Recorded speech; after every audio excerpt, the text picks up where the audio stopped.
Praise the Lord. सभी विश्वासी भाई बहनों को प्रभु यीशु मसीह में जय मसीह की। बाइबल शिक्षा चैनल पर आप सभी का स्वागत है।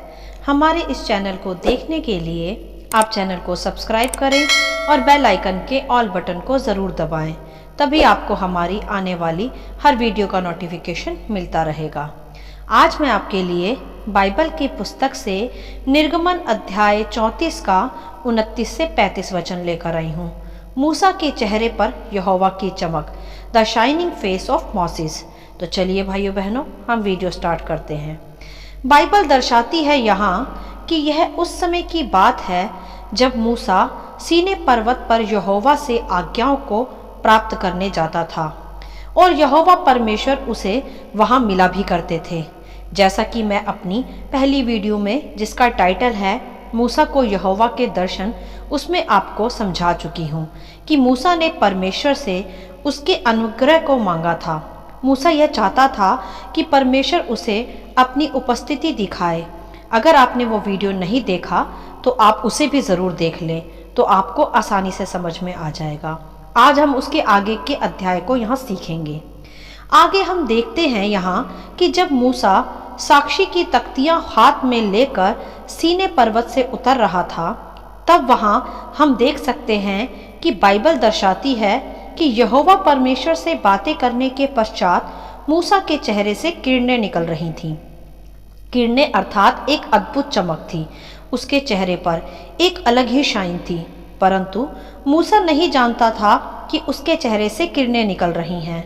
तब जब हारून और सब इजरायलियों ने मूसा को देखा कि उसके चेहरे से किरणें निकल रही हैं, तब सब उसके पास जाने से डरने लगे, क्योंकि वे लोग मूसा की ऐसी अद्भुत चमक को देखकर आश्चर्य कर रहे थे, क्योंकि ऐसी चमक उन्होंने पहले कभी नहीं देखी थी।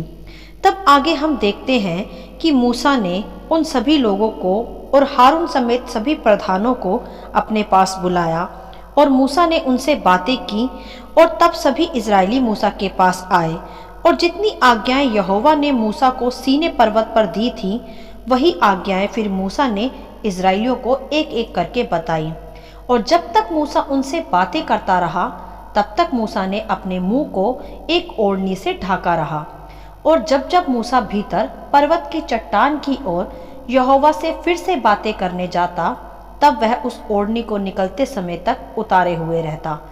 फिर जब वह बाहर आता तो जो जो आज्ञाएं उसे मिलती वह इजरायलियों को बताता, और इजरायली मूसा का चेहरा देखते कि उसके चेहरे से अद्भुत किरणें निकलती हैं।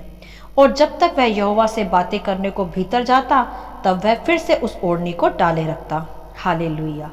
चलिए अब हम यहाँ इस अध्याय से कुछ गहरी बातों को सीखेंगे व समझेंगे। मेरे प्रियो, हम देख सकते हैं यहाँ कि परमेश्वर का वह वायदा पूरा होते हुए जो परमेश्वर ने मूसा से किया था कि मैं तुझे अपना अनुग्रह दिखाऊंगा।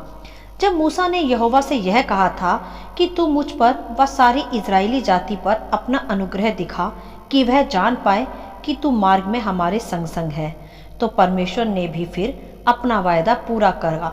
मूसा पर खुद को प्रकट किया, उसे अपनी पीठ का दर्शन देकर, जैसा कि पहली वीडियो में मैं आपको बता भी चुकी हूँ। और अब परमेश्वर ने यहाँ मूसा के चेहरे पर अद्भुत चमक देकर इजरायलियों पर भी खुद को प्रकट किया कि परमेश्वर उनके संग संग है। यह सत्य है भाइयों बहनों कि जब हम परमेश्वर के निकट जाते हैं तो वह भी हमारे निकट आता है, हम पर खुद को जाहिर भी करता है, चाहे वह हमारे जीवन में फिर कोई चमत्कार के रूप में हो, या किसी भरपूरी की आशीष के रूप में हो, या फिर उसके तेज के रूप में हो। जैसा तेज या ग्लो मूसा के चेहरे पर आया था जब वह परमेश्वर से बातें करने सीने पर्वत पर जाता था। और यह बात भी यहाँ प्रमाणित हो जाती है कि जब मूसा ने परमेश्वर से कहा कि मुझे अपनी दृष्टि दिखा, तो परमेश्वर ने भी मूसा पर अपनी चमक को दिखाया और अपनी उपस्थिति को उस पर जाहिर भी किया, क्योंकि मूसा ने यही तो परमेश्वर से मांगा भी था। और परमेश्वर तो वायदों का सच्चा परमेश्वर है, वह झूठा नहीं है जो खुद को प्रमाणित ना कर पाए। वह तो यही चाहता है कि मनुष्य उसकी उपस्थिति को पहचाने, उसे जाने, उसमें विश्वास करे और उसकी आज्ञाओं पर चले। इसीलिए परमेश्वर ने मूसा पर भी अपनी अद्भुत चमक और सामर्थ को भी प्रकट किया कि मूसा भी और उसे देखने वाले भी जान पाए कि परमेश्वर की उपस्थिति में आने के बाद कैसा नूर और कैसा अनुग्रह उसकी ओर से आता है। मूसा पर भी ऐसी ही रोशनी आई थी। उस चमक को फिर कोई आंखें खोलकर देख भी नहीं पा रहा था।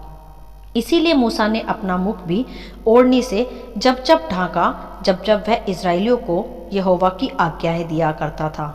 क्योंकि भाइयों बहनों, यहाँ यह भी प्रकट होता है कि यहोवा की उपस्थिति ऐसी ही पवित्र रोशनी से भरी है कि मनुष्य पृथ्वी पर रहते हुए उसका सामना पूरी तरह नहीं कर पाता। तभी तो पिछले अध्याय में भी हमने यह पढ़ा था कि यहोवा ने यह कहा था कि मनुष्य मेरा चेहरा देखकर जीवित नहीं रह सकता, क्योंकि यही सत्य है कि मनुष्य पृथ्वी पर रहता हुआ पाप के स्वभाव में है और परमेश्वर पवित्र है। परंतु मनुष्य का संबंध जब परमेश्वर से जुड़ता है तो मनुष्य में भी एक अलग ही नूर आता है। और आप अब यह समझें कि परमेश्वर की चमक क्या है जो उस घड़ी मूसा के चेहरे पर थी। और यदि आज परमेश्वर हमसे मिलता है, वचन के आधार पर हमसे बातें करता है, तो वह चमक व उसकी रोशनी की किरणें हमारे मुख पर या हमारे जीवन में कैसे आ सकती हैं। जी हाँ, चलिए जानते हैं। मेरे प्रियो, परमेश्वर से मिलना या उससे बातें करना हमें एक सुकून देता है, शांति प्रदान करता है, एक आत्मिक उन्नति देता है, हमारे जीवन को निखारता है, पाप से हमें छुटकारा देता है तथा हमें एक स्वर्गीय आशीष व उद्धार और अनंतकालीन जीवन को भी देता है। प्रभु का प्रेम, उसकी शांति, उसका सच्चा प्रकाशन और पापों की क्षमा, एक आशीषित जीवन, यही तो है मेरे प्रियो हमारे जीवन में प्रभु की चमक, जो हमारे भीतर और हमारे मुख पर दिखती है सर्वदा। और जब हम यही शांति, यही स्वर्गीय ज्ञान, यही सुसमाचार, यही उद्धार का संदेश जब दूसरों के साथ भी बांटते हैं, तब वह भी पहले यह सब सुनकर हैरान होते हैं, आश्चर्य करते हैं, या अपने गुनाहों व पापों को जानकर और पाप के कारण आने वाली मृत्यु को जानकर एक बार आश्चर्य कर डर भी जाते हैं। परंतु यदि वह सच्चे मन से उस शांति के दाता के वचन को सुनते हैं व मानते हैं, तो उनके जीवन में भी फिर शांति व चमक आ जाती है और फिर उनका भी जीवन परिवर्तित होता है। जैसे जब मूसा इस्राएलियों को यहोवा की आज्ञाएं बताने उतरा, तब उसके चेहरे से निकलने वाली किरणों को देखकर इस्राएली भी डर गए थे। परंतु बाद में वह जान गए कि मूसा सच्चे परमेश्वर से बातें करता है, और जो परमेश्वर मूसा पर अपनी आज्ञाओं को प्रकट करता है वही परमेश्वर सच्चा है। और उन पर यह प्रमाणित हुआ कि परमेश्वर मार्ग में भी उनके संग संग है। इसीलिए आज यह वचन के आधार पर परमेश्वर हमें भी कहते हैं कि हे मेरे बेटी, हे मेरे बेटे, मेरे निकट आओ तो मैं भी तुम्हारे निकट आऊँगा। और जब तुम मेरे निकट आओगे तो एक अद्भुत रोशनी तुम में प्रकट होगी और फिर तुम अंधकार में ना चलोगे। मैं तुम्हें शिरोमणि बनाऊंगा जिसके सामने फिर कोई ठहर ना सकेगा।